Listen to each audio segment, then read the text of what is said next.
জোর করে কিশোরীকে যৌন হেনস্থা করতে গিয়ে উত্তর ২৪ পরগনার বাসুদেবপুর থানার শঙ্করপুরে ধৃত বৃদ্ধ।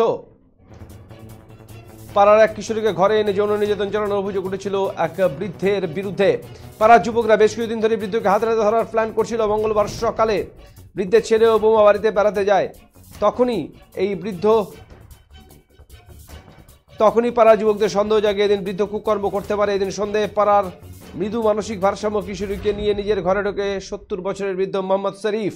কয়েক মিনিট বাদেই পাড়া ছেলেরা এসে ঘরে তালা ঝুলিয়ে দেয়। উত্তেজনার খবরে বাসুদেবপুর থানার পুলিশ এসে বৃদ্ধকে পাকড়াও করে নিয়ে যায়।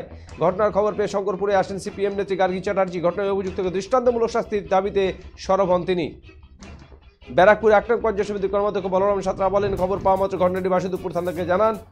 পুলিশ গিয়ে অভিযুক্তকে পাকড়াও করেছে। তার দাবি অন্যায় রেয়াত করা যাবে না।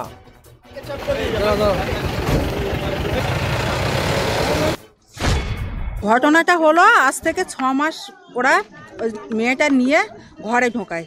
যখন ছেলে বউ বাইরে বেড়াতে যায়, কোথাও যায়, তখন মেয়েটা নিয়ে ও ঘরে ঢোকায়।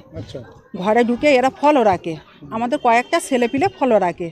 ফলো রাখার পরে আজকেরে ও ছেলে বউ বাড়ি নেই, এরা সন্ধ্যে থেকে ফলো আসে যে আজকে নিশ্চয়ই ওটা নিয়ে যাবে।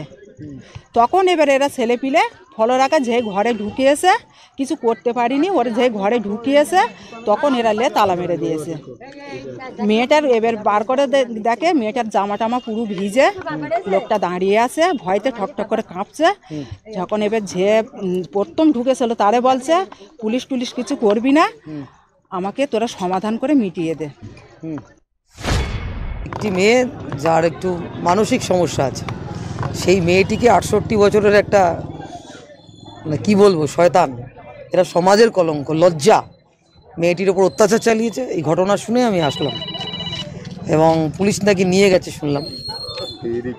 এবং আমাদের এই রাজ্যে এই সময় দাঁড়িয়ে চোর, জোচ্চোর, ধর্ষক, ক্রিমিনালরা হচ্ছে তৃণমূল সরকারের আমলে নিরাপদ। এখানেও খোঁজ নিয়ে দেখুন, এই ক্রিমিনালের সাথেও তৃণমূলের যোগাযোগ আছে।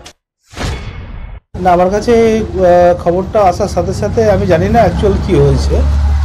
আসার সাথে সাথে আমি কিন্তু বাসুদেবপুর থানার বড়বাবুকে ফোন করে বললাম, যাই হোক না কেন কোনো ঘটনা যদি ঘটে থাকে আপনি তৎপরতার সাথে ব্যবস্থা নেবেন, কোনো রকম কোনো কিছু অন্যায়কে রেওয়াত করা যাবে না, এটা আমি সাথে সাথে জানিয়েছি।